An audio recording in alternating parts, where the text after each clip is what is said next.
বাঙ্গু প্রগতিশীলদের চেতনার দিকে একটা মহা অস্ত্র নিক্ষেপ করব, এর ফলে বাঙ্গু প্রগতিশীলের মুখোশ চূড়ান্ত ভাবে খসে পড়বে আর তাদের পুচ্ছে আগুন জ্বলা যাবে।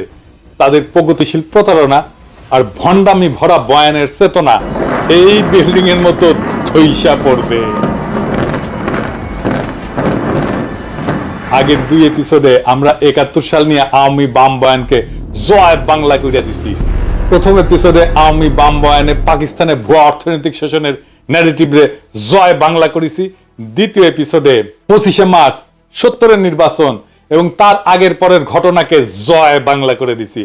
আজকে আমরা আলোচনা করব বাঙ্গু চেতনার মূল সূতিকাগার ভাষা আন্দোলন নিয়ে এবং এর পিছনের আসল বাস্তবতা কি ছিল।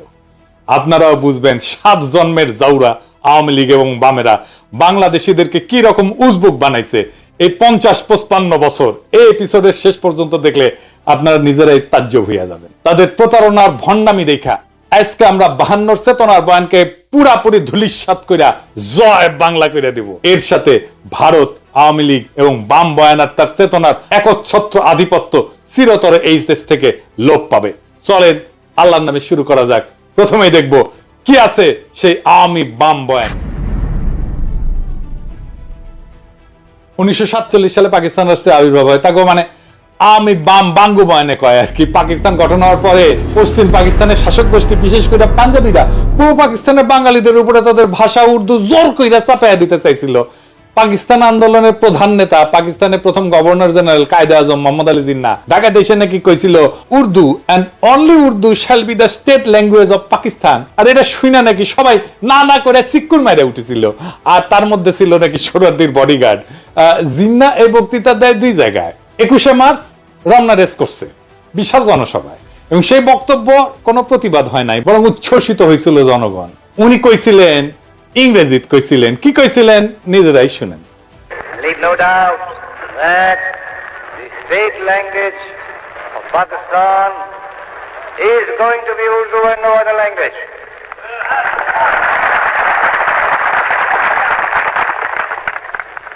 And anyone who tries to mislead you is really the enemy of Pakistan.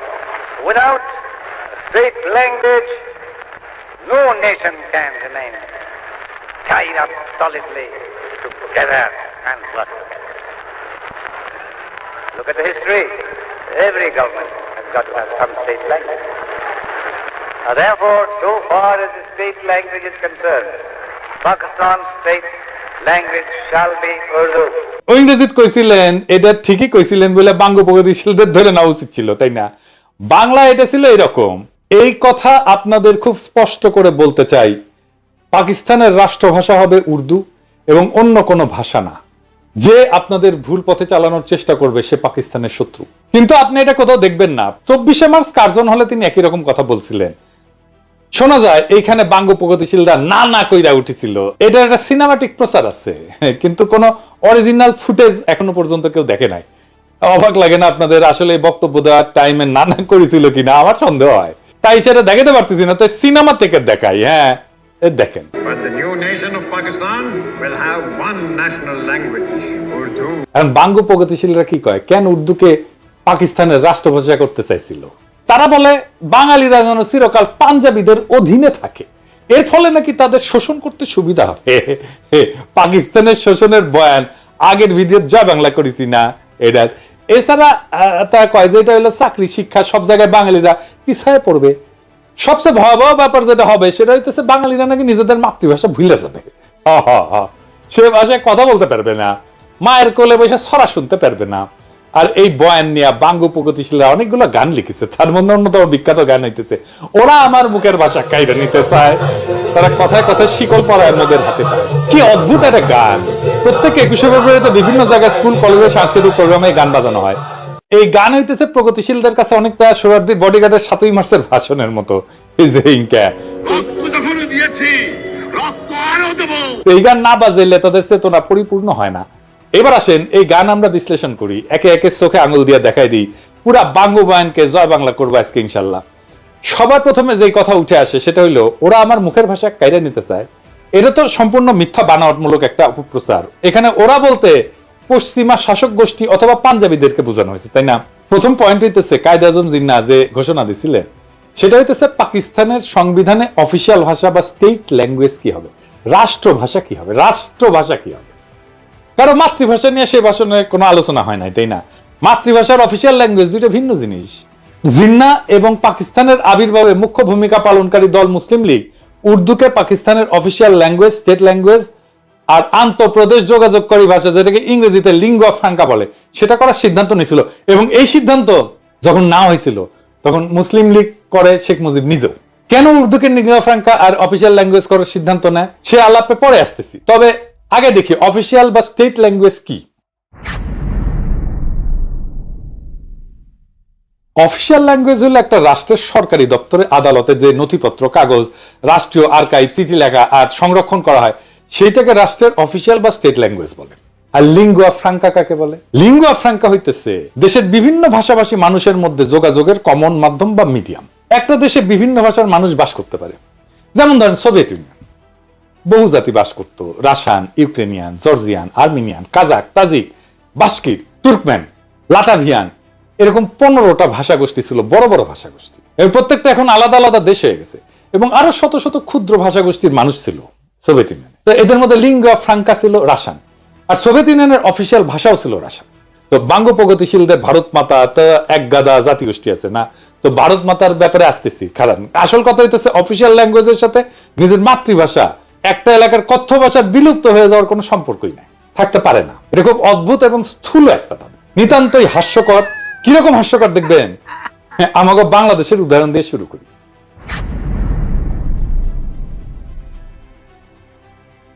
বাংলাদেশের অফিসিয়াল ভাষা হচ্ছে বাংলা, তাই না? আমরা তো সবাই জানি রাষ্ট্রভাষা বাংলা। তো বাংলাদেশে অন্য ভাষাভাষী জনগোষ্ঠী আছে, যেমন সিলেটি আছে, সাতগাই আছে, চাকমা আছে, গারো আছে, সাঁওতাল আছে, অনেক আছে, তাই না? আমি চাকমা গারোদের উদাহরণে আজকে যাব না, সিলেটি আর সাতগাই এই ধরে। এই দুই ভাষা বাংলা থেকে সম্পূর্ণ আলাদা ভাষা, তাদের প্রায় সম্পূর্ণ ইউনিক ভোকাবুলারি আছে, শব্দ ভান্ডার আছে, যেটা অন্য কেউ বুঝে না। এমনকি সিলেটি ভাষা তার নিজস্ব বর্ণমালা আছে, যেটাকে সিলেটি নাগরী বলে। একজন সাধারণ বাংলাভাষী মানুষের পক্ষে সিলেটি বা তাটগাইয়া ভাষা বোঝা অসম্ভব, কারণ তাদের ভোকাবুলারি বা শব্দকোষ প্রায় সম্পূর্ণ ভিন্ন। কারণ ঠান্ডা মাথায় ভেবে দেখেন তো, বাংলাকে অফিসিয়াল ভাষা করার ফলে কি সিলেটি বা চিটাগাং এর মানুষ কি তাদের কথ্য ভাষা বা মাতৃভাষা ভুলে গেছে? না, যায় নাই। কেন যাবে? আশ্চর্য কথা। এটা তো কত উদ্ভট একটা দাবি, সেটা কল্পনা করলেও হাসি লাগে। বাঙ্গ প্রগতিশীলদের দাবি যে ওরা আমার মুখের ভাষা কাইরা নিতে চায়, এটা সম্পূর্ণ গাঁজাখুরি একটা দাবি। এখন যদি চিটাগাং বা সিলেটের ভাইয়েরা যদি বলে ওরা আমার মুখের ভাষা কাইরা নিতে চায়, তাহলে বাঙ্গ প্রগতিশীলরা কই যাবে? বাঙ্গ প্রগতিশীলরা আরো বলে যে পাঞ্জাবি ইরানকে আমাদেরকে শোষণ করার জন্য উর্দু আমাদের উপরে চাপাই দিতে চাইছিল। হায় রে দুনিয়া! বাঙ্গ প্রগতিশীলদের আইকিউ আর সাধারণ জ্ঞান অনেক কম হয়, এটা আমরা সবাই জানি। শিক্ষা দীক্ষাতেও তারা সাধারণত লাড্ডা গোড্ডা হয় আর কি, লেখাপড়া কম করে, শেষ করতে পারে না বেশিরভাগ ক্ষেত্রেই। তো যাই হোক, তাই বলে এত কম হয় এটা কল্পনাতীত। আজকে এক ভদ্রলোকের সঙ্গে কথা হইতেছিল, উনি লন্ডনে থাকেন। তো ওনারে কইলাম যে এই বাঙ্গ প্রগতিশীলদের এত আপনারা পাত্তা দেন, বলেন তো দুনিয়ার কোন দেশে, বড় শহরে, কোন শহরে একজন সো কল্ড বাঙ্গ প্রগতিশীল, একজন সাকসেসফুল প্রফেশনাল, ভালো চাকরি বাকরি করে, প্রফেশনালি এক্সট্রিমলি সাকসেসফুল, সমাজের মানুষ তাকে চেনে, নোটিস করে, মানে সমাজে তার প্রভাব আছে? নাই। দুনিয়ার যে কোনো বড় শহরে, ধরেন London, Paris, new York, Geneva, Sydney, কোথাও পাবেন না। বাম সেকুলার আওয়ামী লীগ এগুলো কোথাও পাবেন না। আহম্মকের দল এটাই জানে না যে পাঞ্জাবিদের নিজেদের মাতৃভাষা বা কথ্য ভাষা উর্দু না, তাদের কথ্য ভাষা হচ্ছে পাঞ্জাবি। পাঞ্জাবি ভাষা হিন্দুস্তানি বা উর্দু থেকে সম্পূর্ণ আলাদা একটা ভাষা। শুনেন, ਚਾਨਣ ਘਟ ਰਿਹਾ ਸੀ, ਹਨੇਰੇ ਦੀ ਆਮਦ ਦੇ ਨਿਸ਼ਾਨ ਪ੍ਰਗਟ ਹੋ ਰਹੇ ਸੀ ਤੇ ਕਹਿੰਦੇ ਆ ਲੋਕਾਂ 'ਚ ਹਾਹਾਕਾਰ। এটা হইতেছে পাঞ্জাবি। কি বুঝতে পারলেন যে এটা যে উর্দু না, এটা যে হিন্দি না? শুধু তাই না, পাকিস্তানের সীমান্ত প্রদেশের পশতুনদের মাতৃভাষা হচ্ছে পশতু, সিন্ধুর ভাষা সিন্ধি, বেলুচিস্তানের ভাষা বালুচ। এই সমস্ত প্রত্যেকটা ভাষা আলাদা আলাদা। কেউ কি নিজেদের ভাষা ভুলে গেছে উর্দুকে অফিসিয়াল ল্যাঙ্গুয়েজ করার ফলে? কারো কি ভাষা কায়দা না হয়েছে? পুরো দাবিটা এত বোগাস, এটাকে যে লজিক দিয়া, যুক্তি দিয়া ভ্রান্ত প্রমাণ করা লাগতেছে, সেটা ভাবতে অবাক লাগে। ধরে নিলাম পাঞ্জাবিরা আমাদের শোষণ করতে চায়, তাহলে তো তারা পাঞ্জাবিকে রাষ্ট্রভাষা করার ঘোষণা দিত, উর্দুকে না, তাই না? জিন্নার জন্ম সিন্ধুর করাচি শহরে। উনার দাদা গুজরাটের অধিবাসী, তাদের কথ্য ভাষা গুজরাটি ছিল। মোহাম্মদ আলী জিন্নাকে ছোটবেলাতে ইংল্যান্ডে চলে যাওয়ার ফলে ইংলিশে বেশি স্বাচ্ছন্দ্য বোধ করতেন উনি, সেই ভাষাতেই কথা বলতেন। ধরে নিলাম যে উনার নিজের ভাষা আমাদের উপরে চাপাই দিতে চাইতেছিলেন। তাই যদি হইতো তাহলে উনি গুজরাটিকে পাকিস্তানের একমাত্র রাষ্ট্রভাষা করার ঘোষণা করতেন, উর্দুকে না, তাই না? জেনারেল আইয়ুব খান উনি সীমান্ত প্রদেশের মানুষ ছিলেন, জন্ম সীমান্ত প্রদেশের হরিপুর জেলা রেহানা নামের একটা গ্রামে। তো আপনার রেহানা নাম শোনেন না, এটা কিন্তু ওই গ্রাম থেকে আসছে। ওনাদের মাতৃভাষা অন্য পাঠানদের পশতুদের চেয়ে আলাদা ছিল। ওনার মাতৃভাষা ছিল হিন্দকো। ইয়াহিয়া খান ছিলেন কিজিলবাস, এর মাতৃভাষা ছিল ফার্সি বা যেটা ইরানের ভাষা। পাকিস্তানে আইয়ুব খানের পর সেনাপ্রধান ছিলেন মুসা খান, উনি ছিলেন হাজারা সম্প্রদায়ের লোক, ওনার ভাষা ছিল হাজারা। মোহাম্মদ আলী জিন্নাহ, আইয়ুব খান, মুসা খান, ইয়াহিয়া খান এরা সবাই মাইনরিটি জাতির সদস্য ছিল, মানে মুসলমান পাকিস্তানেরও মাইনরিটি জাতির সদস্য। জুলফিকার আলী ভুট্টো ছিলেন সিন্ধু প্রদেশের লারকানার মানুষ, আর মাতৃভাষা ছিল সিন্ধি। কেউই বাঙ্গুদের কল্পিত পাঞ্জাবি শোষক ছিলেন না। আমি একটা জিনিস বুঝি না, বাঙ্গুরা সব জায়গায় তো পাঞ্জাবি শোষক কই থেকে পায়? আরে সামারগিরি করে ভুয়া বয়ান বানাবু, জাইনা শুনে গোজা মিল দিয়া বানা, এর গোজা দেয় কিন্তু মিলে না। এরপর আবার বালসুনের মতো লেজে গবরে একখান বয়ান বানায়, জাতিকে সেটা গিলায় আজীবন তাদের অন্ধ করে রাখার স্বপ্ন দেখি। 47 থেকে 71 পর্যন্ত পাকিস্তানে যতগুলা প্রধান বিচারপতি ছিল, একজনের মাতৃভাষা উর্দু ছিল না। সব 5 জন ছিল মোট, এর মধ্যে 2 জন ছিল বাঙালি। তাদের নাম বলি, ধরেন মিয়া আব্দুল রশিদ পাঞ্জাবি ছিল, মোহাম্মদ মুনির পাঠান ছিল, এআর কর্নেলিয়াস উনি অ্যাংলো ইন্ডিয়ান ছিলেন, ফজল আকবর বাঙালি ছিলেন, হামুদুর রহমান বাঙালি ছিলেন। বিভিন্ন গুরুত্বপূর্ণ ব্যক্তিদের মধ্যে কালে ভদ্রে 2-1টা পাঞ্জাবি নাম পাওয়া যায়, কিন্তু সবাই বিভিন্ন জাতের মানুষ, অনেকেই মাইনরিটি জাতের মানুষ। এদের কারো তো কোনো সমস্যা হইলো না উর্দুকে অফিসিয়াল ল্যাঙ্গুয়েজ করার ফলে, কেউ তো বোঝার দাবি তুললো না, ওরা আমার মুখের ভাষা কাইরা নিতে চায়। এদের কারো তো চাকরি বাকরি পাইতে, শিক্ষিত হইতে, রাজনীতি করতে কোনো অসুবিধা হয় নাই। যত অসুবিধা বাঙ্গু প্রগতিশীলদের। বাঙ্গু প্রগতিশীল যে কত বড় সামারের সামার, বাটপারের বাটপার, সেটা দেখতে পারবেন। আসেন এবার গানের আর বাঙ্গু বয়ানের আর একটা দাবি নিয়ে। উর্দুকে রাষ্ট্রভাষা করা হইলে নাকি বাংলাদেশি বয়াতিদের নাইসা নাইসা গান গাওয়া বন্ধ হয়ে যাবে।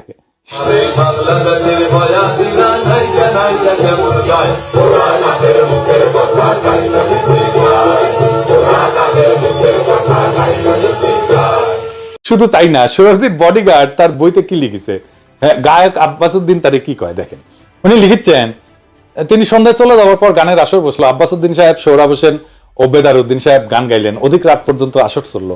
আব্বাসউদ্দিন সাহেব এবং আমরা রাতে রফিক সাহেবের বাড়িতে রইলাম। রফিক সাহেবের ভাইরাও সকলে ভালো গায়ক, হাসনাত বরকতও ভালো গানই গাইতো।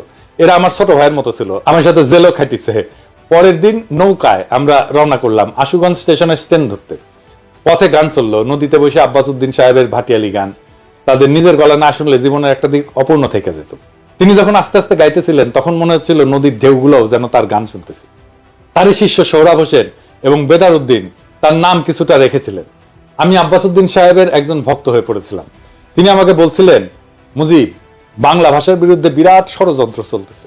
বাংলা রাষ্ট্রভাষা না হইলে বাংলার কৃষ্টি সভ্যতা সব শেষ হয়ে যাবে।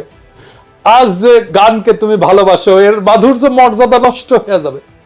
যা কিছু হোক বাংলাকে রাষ্ট্রভাষা করতেই হবে। আমি কথা দিয়েছিলাম এবং কথা রাখতে চেষ্টা করেছিলাম। কি আজগুবি এক দাবি। বাংলা অফিসিয়াল না হইলে নাকি বাংলার কৃষ্টি সভ্যতা সব শেষ হয়ে যাবে, গানের মাধুর্য মর্যাদা নাকি গোল্লায় যাবে। উজবুকের দল সম্পূর্ণ ডাহা মন গড়া এই সমস্ত দাবি তুলছে। 47-এর আগ পর্যন্ত ইংরেজ আমলে আমাদের অফিসিয়াল ভাষা কি ছিল? কি ছিল? ইংরেজি। তো হ্যাঁ ইংরেজি, আবার কইতেছি ইংরেজি। তখন কি ইংরেজি আমলে বাংলার বয়াতিরা নাইসা নাইসা গান গাওয়া ভুলে গেছিল? 200 বছরের বেশি তো শাসন করেছিল, তাই না? তো এই 200 বছরে কি গান গাওয়া ভুলে গেছিল? ইংরেজ আমলে বয়াতিরা নাইসা নাইসা গান করে নাই? তখন কি আব্বাসউদ্দিনের বয়ান মতে বাংলার কৃষ্টি সভ্যতা সব শেষ হয়ে গেছিল? তখন কি বাংলা গানের মাধুর্য মর্যাদা গোল্লায় গেছিল? বাংলা সাহিত্য সবচেয়ে বেশি প্রসার লাভ করেছিল কখন? ইংরেজ আমলে। বাংলা ভাষার সৃষ্টি হয়েছে ইংরেজ আমলে। আধুনিক বাংলা ভাষা যেটা আমরা বলি, বিশেষ করে বাংলা গদ্য সাহিত্যের সৃষ্টি হয়েছে ইংরেজ আমলে। পদ্য সাহিত্যের যা প্রসার ঘটছে তার সিংহভাগ ইংরেজ আমলে। বিভিন্ন বাংলা পত্র পত্রিকা, মাসিক সাহিত্য পত্রিকা সব ইংরেজ আমলে শুরু হয়েছিল। 1800 সালে কলকাতাতে ইংরেজদের ফোর্ট উইলিয়াম কলেজ প্রতিষ্ঠার পরে বাংলা সাহিত্য সৃষ্টি এবং প্রসার লাভ করা শুরু করে। বাংলা সাহিত্য এবং কালচার যারা সৃষ্টি এবং ডিফাইন করছে, রাজা রামমোহন রায়, ঈশ্বরচন্দ্র বিদ্যাসাগর, মাইকেল মধুসূদন দত্ত, বঙ্কিম, শরৎ, রবীন্দ্রনাথ, নবীন চন্দ্র সেন, সব কয়টা ইংরেজ আমলের মানুষ। ইংরেজ আমলে ইংরেজি অফিসিয়াল ভাষা নিয়ে তাদের তো বাংলা সাহিত্য চর্চার বিকাশে কোনো বাধা সৃষ্টি হয় নাই। আর 47 সালে পাকিস্তান তৈরির পর আব্বাসউদ্দিন, আব্দুল লতিফ এগোছে তো ওনার চোদন জায়গায় উঠলো 47-এর আগে আব্বাসউদ্দিন লতিফেরা গান করে নাই, ওদের কাছে গানের মাধুর্য তখন গোল্লায় যায় নাই। পাকিস্তান উর্দুকে অফিসিয়াল ভাষা করতে গেল চেতনা জায়গায় উঠলো। উর্দুর ইতিহাস নিয়ে একটু পরে আসতেছি। এদের দাবি যে কত শয়তানি আর ষড়যন্ত্র ভরা সেটা আস্তে আস্তে টের পাবেন। মুঘল আমলে মুঘলদের রাজ দরবার এবং সুবা এবং প্রদেশগুলোতে অফিসিয়াল ভাষা ছিল ফার্সি। মুঘলদের যাবতীয় ডকুমেন্ট, পরোয়ানা, ইতিহাস সবকিছুই ফার্সিতে রচিত হইতো। সিরাজউদ্দৌলা, আলীবর্দী, মুর্শিদ কুলি খান এদের আমলে যাবতীয় হুকুম, পরোয়ানা ফার্সি শিকস্তা স্টাইলে লেখা হইতো। এই যে দেখেন, এটা শিকস্তা ক্যালিগ্রাফি স্ক্রিপ্টের একটা উদাহরণ। পলাশির যুদ্ধের পর ইংরেজরা প্রথম 80 বছর মানে 1757 থেকে শুরু করে 1837 সাল পর্যন্ত মুঘলদের ফার্সিকে অফিসিয়াল ভাষা হিসেবে বহাল রাখে। সেই সময় তাদের যাবতীয় অফিসিয়াল ডকুমেন্ট, খাজনার হিসাব ইত্যাদি ফার্সিতেই লেখা হইতো। ইংরেজ সাহেবদের বিভিন্ন চিঠি, আদেশ, পরোয়ানা ইত্যাদি তাদের দেশীয় সেক্রেটারিরা ফার্সিতে লিখে কম্পোজ করে দিত। এই সেক্রেটারিদেরকে বলা হইতো মুন্সি। মুন্সি, হ্যাঁ, প্রচুর হিন্দু ইংরেজি এবং ফার্সি ভাষা শিখে এই মুন্সির কাজ করত। তাদের টাইটেল ছিল মুন্সি। আমাদের গৌতম দাস দাদা আছেন না, আপনারা পছন্দ করেন খুব, আসল নাম হইতেছে গৌতম দাস মুন্সি। উনার ছোট ভাই বিশ্বজিৎ দাস মুন্সি, উনি লেখেন মুন্সি বিশ্বজিৎ। এবার বুঝেছেন তো? 1837 সালে লর্ড অকল্যান্ড ব্রিটিশ ইন্ডিয়ার অফিসিয়াল ল্যাঙ্গুয়েজ ফার্সি থেকে ইংরেজি আর উর্দুতে বদল করে। জিয়া, দুইটা অফিসিয়াল ল্যাঙ্গুয়েজ ছিল, ইংরেজি আর উর্দু। ইংরেজ আমলে 1837 সাল থেকে ব্রিটিশ ভারতে ইংরেজির পাশাপাশি উর্দু ছিল অফিসিয়াল ভাষা। 47 সাল পর্যন্ত এই সিস্টেম বহাল থাকে। ইংরেজ অফিসাররা ব্রিটিশ ইন্ডিয়ান আর্মিতে তাদের নেটিভ সোলজারদের সাথে কি ভাষায় কথা বলতো শুনবেন? উর্দুতে। মহারানী ভিক্টোরিয়া তার হিন্দুস্তানি ব্যক্তিগত খাদেম মুন্সি আব্দুল করিমের কাছ থেকে উর্দু ভাষা শিখছিলেন। শুধু তাই না, মহারানী ভিক্টোরিয়া তার নিজের ডায়েরি ইংরেজির পাশাপাশি উর্দুতেও লিখতেন। ওনার ডায়েরির 13 ভলিউম উনি উর্দুতে লিখছেন নিজের হাতে। এটা নিয়ে একটা সিনেমা হয়েছে হলিউডে, মহারানী ভিক্টোরিয়া তার হিন্দুস্তানি খাদেম মুন্সি আব্দুল করিমকে নিয়ে। সিনেমার নাম হইতেছে ভিক্টোরিয়া অ্যান্ড আব্দুল। 2017 সালে এটা মুক্তি পেয়েছে। তো মহারানী ভিক্টোরিয়ার চরিত্রে অভিনয় করছেন জুডি ভেন্স, আর আলী ফজল অভিনয় করছে আব্দুল করিম চরিত্রে। কাজেই ইংরেজ আমলে 47 পর্যন্ত রবীন্দ্রনাথ, শরৎ, বঙ্কিম, ঈশ্বরচন্দ্র এরা সাহিত্য চর্চা করতে পারবে, কাব্য রচনা করতে পারবে, মাসিক পত্রিকা ব্যয় করতে পারবে, বাংলাদেশের বয়াতিরা নাইচা নাইচা গান গাইতে পারবে, তাতে কোনো অসঙ্গতি নাই। কিন্তু 47 সালে পাকিস্তান হওয়ার পর পাকিস্তানের অফিসিয়াল ভাষা উর্দু করতে গেলে বাঙ্গ প্রগতিশীলদের পাছায় আগুন ধরে গেল। এবার গানের অন্য অংশে আসি।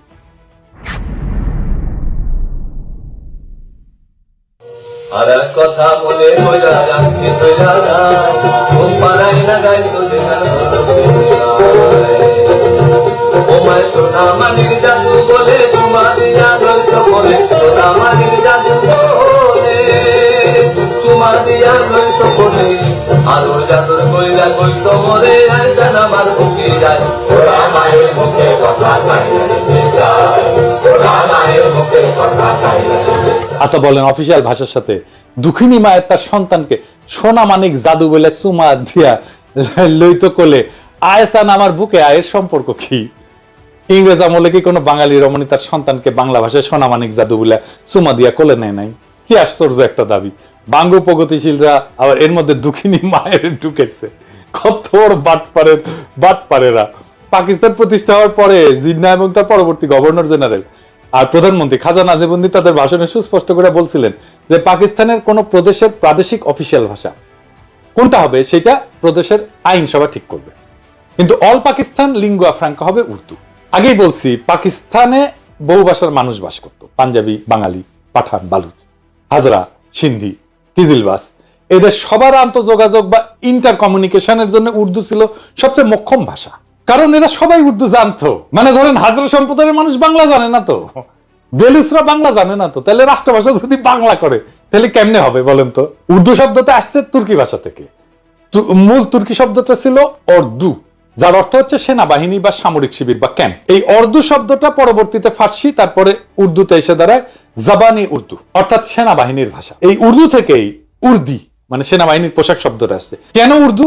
এর জন্য অল্প একটু ইতিহাস বলি, শোনেন, ভালো লাগবে আপনাদের। আরবরা যখন নবীজির ওফাতের পর বিভিন্ন সাম্রাজ্য যেমন রোমান, পারস্যদের পরাজিত কইরা নিজেদের সাম্রাজ্য বানায়, সেটা সর্বপ্রথম উমাইয়া আমলে ভারতবর্ষ পর্যন্ত পৌঁছায়। মোহাম্মদ বিন কাসেমের নেতৃত্বে মুসলমানরা 711 সালে মাকরান, বেলুচিস্তান আর সিন্ধু প্রদেশ জয় করে। মোহাম্মদ বিন কাসিম সিন্ধু থেকে নদী ধইরা উত্তর দিকে বর্তমান পাঞ্জাবের মুলতান পর্যন্ত জয় করছিলেন। এইখানে আরবদের বিজয় থেমে থাকে প্রায় 300 বছর। ততদিনে উমাইয়াদের পতন হইয়া আব্বাসীয় খলিফারা আসছেন এবং আব্বাসীয় সাম্রাজ্য দুর্বল হইয়া বিভিন্ন খণ্ডে বিভক্ত হয়ে গেছে। আব্বাসীয় সাম্রাজ্যের পূর্ব দিকের প্রদেশ ইরান, খোরাসান আর তুরানে সামানিদ নামে একটা সালতানাত প্রতিষ্ঠা হয় 874 থেকে 999 সাল পর্যন্ত। তুরান হইতেছে তুর্কিদের এলাকা। খোরাসানের উত্তরে একটা বিখ্যাত নদী আছে যার নাম আমুদরিয়া, আপনারা শুনছেন না? গ্রিকরা একে অক্সাস বলতো। আলেকজান্ডার দ্য গ্রেট এই নদী ক্রস করছিলেন তার যুদ্ধযাত্রায়। সেই নদী হইতেছে ইরান আর তুরানের সীমানা। সেই নদীর উত্তরে তুরানি বা তুর্কিরা থাকতো। তুরানি তুর্কি ট্রাইব গুলা অশ্বারোহী বা নমাডিক ছিল। সামানিদ সুলতানেরা ইরানি ছিল এবং তারা ফার্সি ভাষায় ব্যাপক পৃষ্ঠপোষকতা করত। আধুনিক ফার্সি সাহিত্য সামানিদ আমল থেকে শুরু হয়েছে। ফার্সি লেখা হয় আরবি হরফে। ইরানের মহাকবি ফেরদৌসি এই সময়ের মানুষ। সামানিদ সুলতানেরা তাদের রাজসভা এবং সামরিক বাহিনীতে তুরানি অশ্বারোহীদের ব্যাপকভাবে রিক্রুট করছিল। এদের মধ্যে একজন তুর্কি সেনাপতি আলেপ্তেগিন 962 সাল বর্তমান আফগানিস্তানের গজনি শহর জয় করে এনে নিজের একটা সাম্রাজ্যের গোড়াপত্তন করে।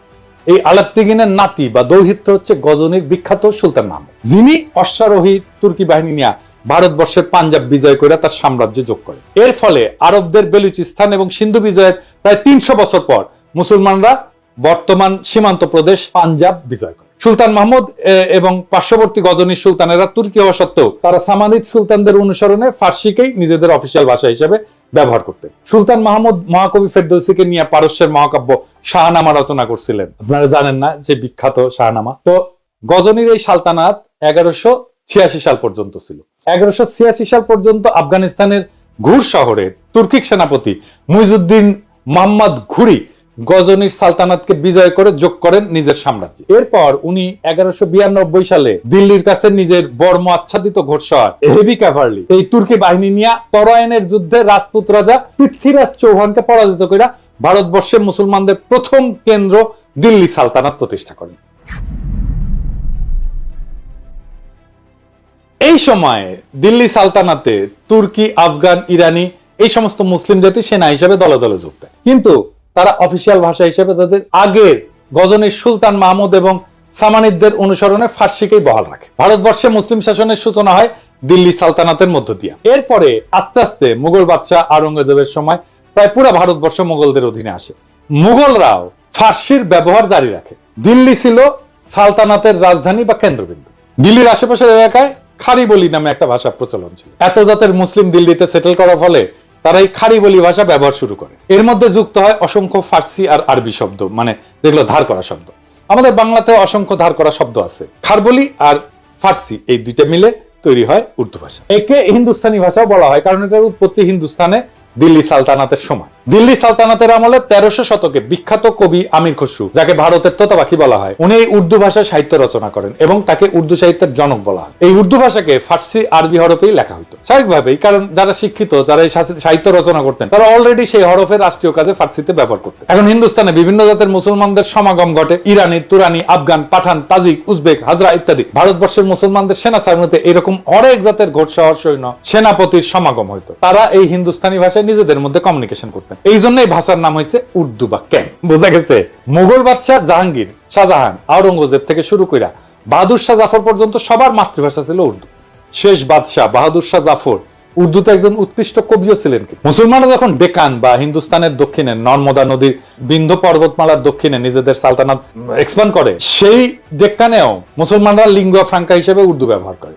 দক্ষিণের উর্দুতে তামিল, তেলেগু থেকে অনেকগুলো ধার করা শব্দ আছে, এই জন্য সেটাকে দক্ষিণী উর্দু বলা হয়। কিন্তু হায়দ্রাবাদের নিজামরা যাতে তুর্কি হইলেও তারা হায়দ্রাবাদে উর্দুতেই কথা বলতেন। এমনকি হায়দার আলী আর টিপু সুলতান সুদূর দক্ষিণে মহীশূর রাজ্যের পত্তন করলেও সেখানেও মুসলমানরা লিঙ্গুয়া ফ্রাঙ্কা হিসেবে উর্দু ব্যবহার করতেন। যেমন ভারতের তেলেঙ্গানা রাজ্য ডেকান বা দাক্ষিণাত্যের একটা রাজ্য।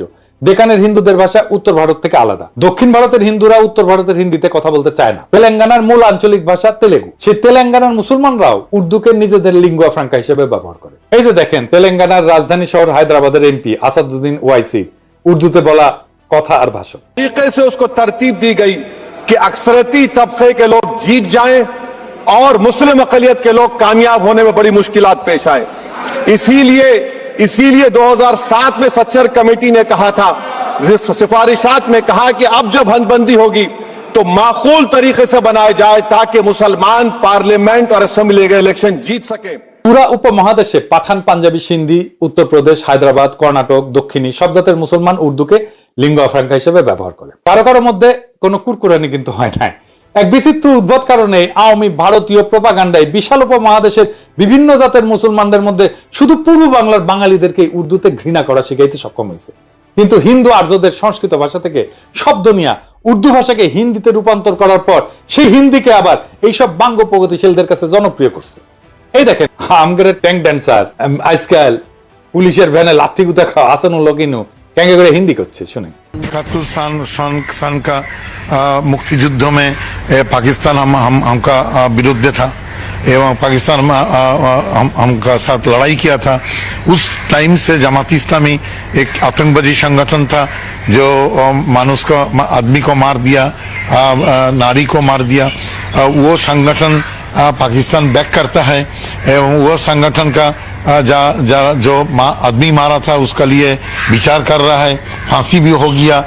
ये संगठन का साथ पाकिस्तानी का एवं पाकिस्तानी गोয়েন্দা संस्था ISI का गভীর ताल्लुक है। তো পাকিস্তান রাষ্ট্র 1947 সালে জন্ম নেয়। ভারতবর্ষে মুসলমানদের দিল্লি সালতানাত মোগল সালতানাতের উত্তরসূরি হিসেবে। স্বাভাবিকভাবেই মুসলিম সালতানাতের হেরিটেজ হিসেবে উর্দুকে পাকিস্তানের বহু ভাষাভাষী মানুষের মধ্যে লিঙ্গুয়া ফ্রাঙ্কা আর অফিসিয়াল ল্যাঙ্গুয়েজ হিসেবে নির্ধারণ করা হবে, এটা খুব স্বাভাবিক। ভারতবর্ষে মুসলমানদের সালতানাতের ইতিহাসের সাথে যারা পরিচিত তাদের কাছে এটাই ন্যাচারাল। এর বিরোধিতা যে কত বড় ষড়যন্ত্র সেটা আপনারা একটু পরে দেখবেন, ষড়যন্ত্র কারা করছে সেটাও দেখবেন, তাজ্জব হয়ে যাবেন তাদের নির্লজ্জতা দেখে। আধুনিক হিন্দি ভাষার আবির্ভাব ঘটে 19 শতকের শেষে এবং 20 শতকে। অনেক হিন্দু উর্দু ভাষার কিছু ফার্সি, আরবি ভোকাবুলারি আর ফার্সি হরফে নারাজ হয়। তারা এজিটেশন শুরু করে, উর্দু বা হিন্দুস্তানি ভাষাকে দেবনাগরী হরফে লেখার জন্য ভোকাবুলারিতে আরবি, ফার্সির বদলে সংস্কৃত থেকে ধার করা শব্দ নিয়ে রিপ্লেস করা শুরু করে। এই ভাষার নাম দেওয়া হয় হিন্দি। এর ফলে আধুনিক হিন্দি ভাষার আবির্ভাব ঘটে। হিন্দু ভারতে শুধুমাত্র হিন্দিকে এই লিঙ্গুয়া ফ্রাঙ্কা বা অনলি ন্যাশনাল ল্যাঙ্গুয়েজ হিসেবে, কেন্দ্রে অফিসিয়াল ল্যাঙ্গুয়েজ হিসেবে গণ্য করা হয়। ভারতের রাজ্য পর্যায়ে বিভিন্ন ভাষা ওই রাজ্যে অফিসিয়াল কাজে ব্যবহার করা হয়। পাকিস্তানে যে প্রস্তাব জিন্না করছিল এবং খাজা নাজিমুদ্দিন উভয় দিছিলেন, আগেই বলছি আপনাদেরকে, এটা আমার কথা না, এক এক করে আপনাদের রেফারেন্স দেখাচ্ছি। ভারতের সংবিধানে আর্টিকেল 343 দেখেন, স্পষ্ট ভাষায় লেখা আছে, official language of the union shall be Hindi in Devanagari script. সাথে কিছুদিনের জন্য ইংরেজিকে রাখছে, যতদিন না মানুষ হিন্দি শেখে। সারা ভারতে সেটা প্রচলিত হয়। এরপর ভারতের সুপ্রিম কোর্টের এই রায় দেখেন, ভারতের সুপ্রিম কোর্ট হিন্দিকে ন্যাশনাল ল্যাঙ্গুয়েজ হিসেবে রায় দিছে। রায় বলা আছে এইটা ইংরেজি যেহেতু কইছে ঠিকই কইছে, এটা বাংলায় করলে হয়। ভারত অনেক রকম মানুষের দেশ, এখানে হিন্দি জাতীয় ভাষা। তাই আশা করা হয় যে যেসব সাক্ষীকে আবেদনকারী মানে উত্তরপ্রদেশের ট্রাইব্যুনালে নিয়ে আসবেন তারা হিন্দিতে কথা বলতে পারবেন এবং নিজেদের কথা বুঝিয়ে বলতে পারবেন। এরপর সংবিধানের 351 আর্টিকেল দেখেন, স্পষ্টভাবে লেখা আছে, ভারতের কেন্দ্রের দায়িত্ব হচ্ছে হিন্দি ভাষার প্রসার ঘটানো, সাথে হিন্দি ভোকাবুলারি ক্রমান্বয়ে সংস্কৃত থেকে ধার করা শব্দ দিয়ে প্রতিস্থাপন করা। কই, ভারতের পশ্চিমবঙ্গে তো বাঙালি বাস করে। বাংলা সাহিত্য, কালচার, সংস্কৃতি বলতে যা বুঝি সেটার গোড়াপত্তন তো ঘটে পশ্চিমবঙ্গের হিন্দু ভদ্রলোক, ব্রাহ্মণ, কায়স্থ, বৈদ্য এদের হাতে। তাও তো একটা টু শব্দ পর্যন্ত করলো না যে ভারতে তাদের মুখের ভাষা কাইরা নিতে হইতেছে। তাদের দুঃখিনী মায়ের কি হবে, সোনা মানিক বলে আর বুকে টাইনা নিতে পারবে না। হিন্দিকে ভারতের কেন্দ্রে অফিসিয়াল ল্যাঙ্গুয়েজ করার ফলে কি তারা বাংলা ভুলে গেছে? এখনই কি আপনারা বুঝতেছেন না পূর্ব বাংলার কৃষিজীবী মুসলমানদের বলদ আর উজবুক পেয়া কত বড় খেলা খেলছে ভারতীয় শহর আর তাদের দোসরেরা? এবার দেখেন আরো খেলা আপনাদের কিভাবে বলদা পাইয়া খেলছে, একটু দেখায়।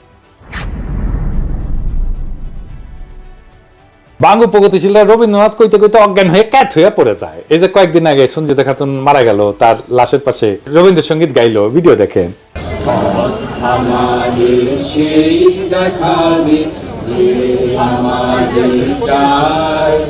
আমি অভয় মনে ছাড়ব তোরি, এই শুধু মোর দান।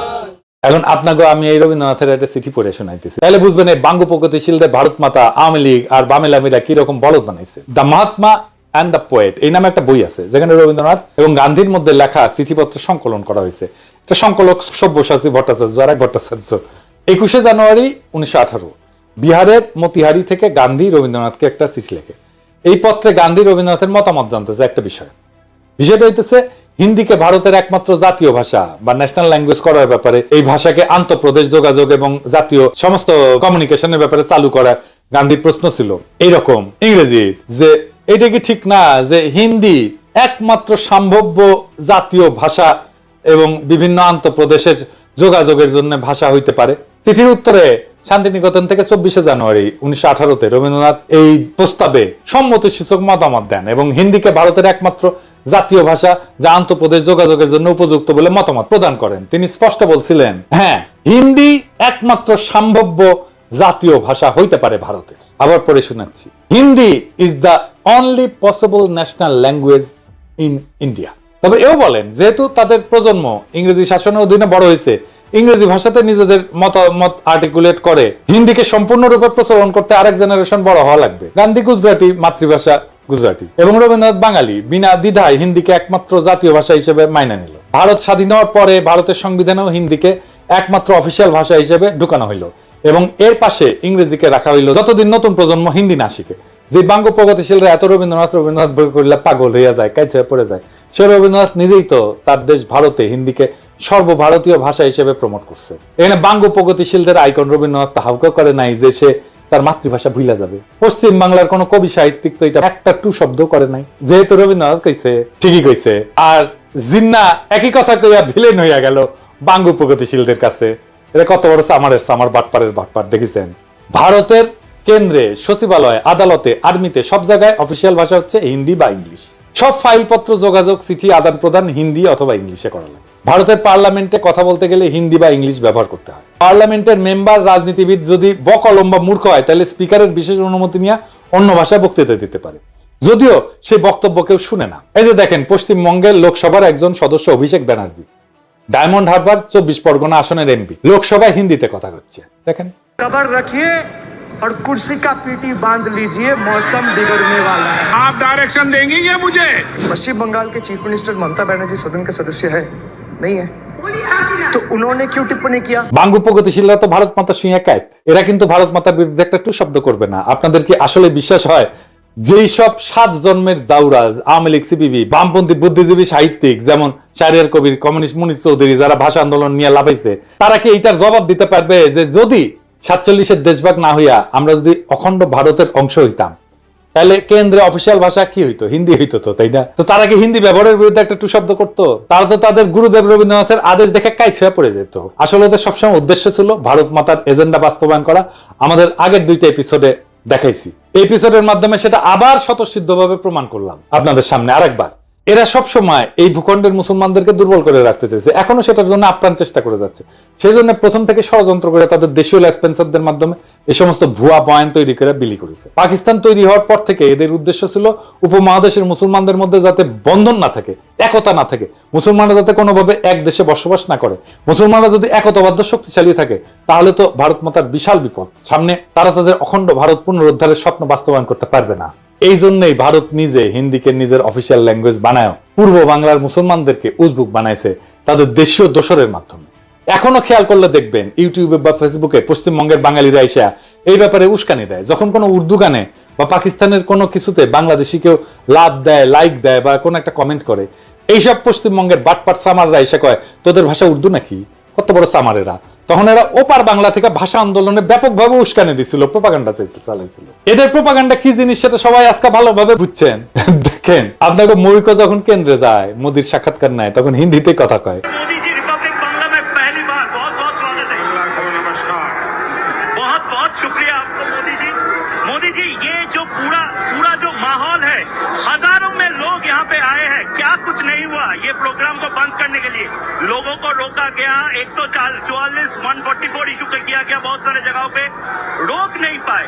ममता बनर्जी को मोदी से इतना डर क्यों है?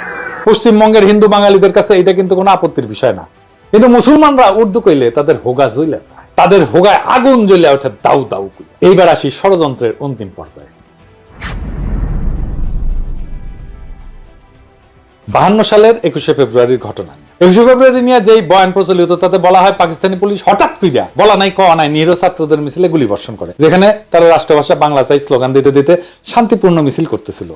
এর ফলে হতাহত হয় বেশ কিছু ছাত্র জনতা, কিন্তু বাস্তবতা ছিল সম্পূর্ণ বিপরীত। প্রথম পয়েন্ট হচ্ছে গুলি চালাইছিল প্রাদেশিক সরকার, কেন্দ্রীয় সরকার না। পুলিশ ছিল প্রাদেশিক সরকারের অধীনে এবং পূর্ব বাংলা পুলিশে বাঙালিরাই চাকরি করত। প্রাদেশিক সরকারও সম্পূর্ণভাবে বাঙালি ছিল। মুখ্যমন্ত্রী ছিল ময়মনসিংহের নুরুল আমিন, মন্ত্রিসভা ক্যাবিনেট ছিল 100% বাঙালি। দ্বিতীয় গুরুত্বপূর্ণ পয়েন্ট হইতেছে পুলিশ লাফায় এসে ছাত্রদের উপরে গুলি চালায় না। আওয়ামী লীগ এবং কমিউনিস্ট পার্টির ছাত্র সংগঠন অনেক উস্কানি দিয়াও কোনো পাল্টা সারা না পেয়ে একটা সিন ক্রিয়েট করার জন্য প্রাদেশিক আইনসভার দিকে হামলা করতে যায়। তখন প্রাদেশিক আইনসভা ছিল এখন যেটা বাংলা একাডেমি, ওইটা। সেদিন প্রাদেশিক আইনসভার সদস্যদের একটা মিটিং এর ডেট ছিল। সেখানে আওয়ামী বামেরা প্রাদেশিক আইনসভার সদস্যদেরকে আইনসভায় যোগ দিতে বাধা প্রদান করে শারীরিকভাবে, তাদের গাড়ি পর্যন্ত আটকায়। পুলিশ এসে তাদেরকে সরাই দিতে চায়, রাস্তা ক্লিয়ার করে দিতে চায়। তখন লীগের আর কমিউনিস্টদের ছাত্রকারা পুলিশের উপরে চড়াও হয়, পুলিশ লাঠিচার্জ করে। লীগের গুন্ডারা এরপরে পুলিশের দিকে ঢিল ইট পাটকেল ছড়া শুরু করে এবং পুলিশেরা আহত হয়। তো এই সমস্ত বামেরা কি ধরনের হয় দেখেছেন তো, পুলিশদেরকে কিভাবে আক্রমণ করে এবং তারপরে বলে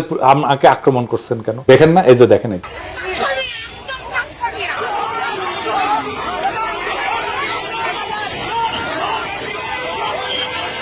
তখনকার পুলিশ তো আজকালকার মতো বডি আর্মার, হেলমেট টেলমেট এগুলো ছিল না। পুলিশ খালি হাফ প্যান্ট পরতো, শার্ট আর একটা ক্যাপ পরে থাকে। এই অবস্থায় যদি পুলিশের কপালে লাগে তাই তো মারাত্মক ব্যাপার। এই অবস্থায় পুলিশ পরিস্থিতি নিয়ন্ত্রণে প্রথমে টিয়ার গ্যাস ছোড়ে, এরপর পরিস্থিতি আরো অবনতি ঘটে, লীগ আর বামেরা আরো চড়াও হয়। এইভাবে পরিস্থিতি অবনতি ঘটতে থাকলে পুলিশ সর্বশেষে গুলি চালায়। এই গোলাগুলিতে 4 থেকে 5 জনের মতো নিহত হয়। এই ঘটনার আসল বিবরণ প্রখ্যাত সাহিত্যিক, সাংবাদিক, সেই সময়ে সবচেয়ে বড় পত্রিকা দৈনিক আজাদের সম্পাদক আবুল কালাম শামসুদ্দিনের আত্মজীবনী অতীত দিনের স্মৃতিতে আছে। এই ঘটনাকে বিকৃত করে লীগ আর বামেরা কি অপপ্রচার চালাইছে সেটা আপনারা এখন কল্পনা করেন। আমি আবুল কালাম শামসুদ্দিনের বই থেকে একটু পড়ে শুনি। অবস্থা চরমে উঠলো 1952 সালের 21 ফেব্রুয়ারি মোতাবেক 1357 সালের 8ই ফাল্গুন তারিখে। সেদিন ঢাকার স্কুল কলেজগুলিতে হরতাল ঘোষণা করা হয়েছিল এবং এক বিরাট ছাত্র মিছিল আইন পরিষদ ভবনের সম্মুখে যাওয়ার চেষ্টা করেছিল 144 ধারার নিষেধাজ্ঞা অমান্য করে। শোনা যায় পরিষদের অধিবেশনে যোগদানের উদ্দেশ্যে গমনকারী কয়েকজন মোটরাহি পরিষদ সদস্যকে নাকি ছাত্র মিছিলের তরফ থেকে পথে আটকাবার চেষ্টা করা হয়েছিল। এতেই গোলমাল পেকে ওঠে, পুলিশ বাধা দিতে চেষ্টা করে, ছাত্র মিছিলের উপরে পুলিশ নাকি লাঠিচার্জ করে এবং কিছু সংখ্যক বিক্ষোভকারীকে গ্রেপ্তারও করা হয়। ফলে উত্তেজনা আরো বৃদ্ধি পায় এবং জনতার পক্ষ থেকে নাকি পুলিশের উদ্দেশ্যে ঢিল ইত্যাদি ছোড়া হয়। ক্রমে অবস্থা একরূপ আয়ত্তের বাইরে চলে যায়। পুলিশ প্রথমে কাঁদুনে গ্যাস এবং পরে বেপরোয়া গুলি বর্ষণ শুরু করে। ফলে জনতার বেশ কিছু সংখ্যক লোক হতাহত হয়। হতাহতের সংখ্যা কি ছিল এবং তাদের মধ্যে ছাত্রই বা কতজন ছিল সে সম্পর্কে নানা ধরনের কথা শোনা গিয়েছিল।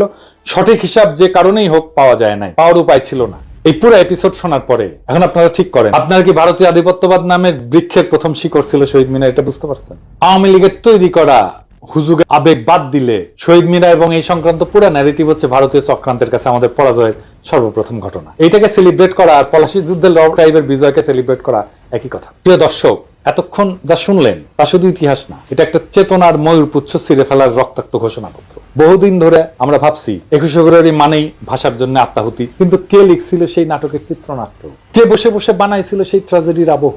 এটা কি মাতৃভাষার বিজয় ছিল, না এটা ছিল একটা সুচারু প্রতারণা? ভারতের প্রথম পেরেক ঠোকা আমাদের ভূখণ্ডের আত্মপরিচয়, আমাদের ঐতিহ্যে, আমাদের আত্মমর্যাদায়। ভাষার নামে চলা ষড়যন্ত্রের নোংরা স্ক্রিপ্ট আমরা আজকে ছিঁড়ে ছিঁড়ে ফেলে দিচ্ছি। আমরা সেই প্রজন্ম যারা আর হুজুগে শহীদ মিনারে খালি পায়ে শুধু গানই করতে যাব না, আমরা প্রশ্ন করব। আমরা সেই প্রজন্ম যারা জানে রাষ্ট্রভাষা আর মাতৃভাষার পার্থক্য কোথায়। আমরা সেই প্রজন্ম যারা ইতিহাসের ভাঙা পাথর গুড়ায় নতুন সত্যের মিনার গড়তে চায়। আজকে আমরা ঘোষণা করতেছি, চেতনার নামে চালানো ভারতীয় আধিপত্যের অপপ্রচার আর চলবে না। এই ইতিহাস যারা জানে না তারা আবেগে ভাসে, আর যারা জানে তারা বিদ্রোহে দাঁড়ায়। এটাই শেষ কথা। আজ চেতনার বেদীদের শ্রদ্ধা নয়, আত্ম অনুসন্ধান চাই। ইনকিলাব জিন্দাবাদ।